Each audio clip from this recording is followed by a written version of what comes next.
NoobsTown is a Towny survival server with grief prevention. At first glance, the server doesn't seem too appealing, but after a few hours of playing, the appeal is long-lasting. Once you spawn in, you'll be given two choices in the main room. Choosing member will give you access to many useful things that most servers have for granted. Choosing guest will have you stay in a limited play experience and no, you won't explode. If you do choose guest, be prepared to get annoyed by little things here and there. It's still unclear what happens to you after a week's time, but after playing a while, I decided it didn't matter. The website is easy to use so long as you have an email address. After signing up on the site, many new features pop up that were not available to a guest user. The website has rules, an active staff, and a community that uses the forums on a regular basis. Sometimes, websites aren't really used by a Minecraft server, but in this case, the website seems to be essential for a full experience. They talk and host events and go so far as to make an online auction house. The server map and design feels like an MMORPG map, with an epic spawn and build throughout. The layout of the spawn, as well, has an MMORPG feel to it. It was sad not to see any quests or NPCs.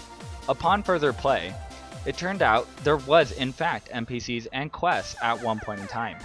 Sadly, they had to be removed due to lag issues. They may return within the future, but even without them, the server is still pretty fun. They have minigames, events, mob arenas, plus more. The mob arena was a real treat to play. It had some aspects to it that seemed out of the norm for a mob arena, and it was quite enjoyable. Trying to get to those higher levels would result in a higher loot count, so you know that your hard-earned work was being rewarded rather than just receiving a default standard prize. The server is old, and with it being this old, there was a lot to see or find out. They had a museum world that I didn't even know existed till late in the review process. Having all this information readily available was not a strong suit. I had to dig for the information. Yes, they had the tips that showed up on screen, but like any other server, I simply, over time, ignored the auto messages. This is something that many players do naturally. If you're not being talked to, you tune everything out. This seems to be its only problem.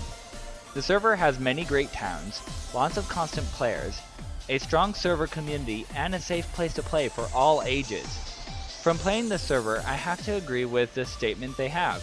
Their server is 99.9% non-griefable. This place is very well rounded, and the owners know what they are doing, and how to make a safe play space for all ages. Through playing, I have found things like, my son is helping me build this, or my whole family plays on here, and a wide range of friendly dialogue.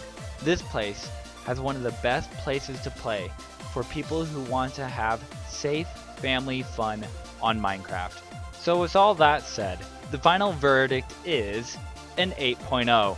This server has one of the highest ratings thus far, and it's for a good reason. This server takes a while to find all of its good features, and it doesn't convey the right information in the right way. But despite that, this is the place to be for all ages. If you like towny servers, or you're a family man who wants to spend time with your kids, this place is for you. With no griefing and many fun things to do, this place is a great spot.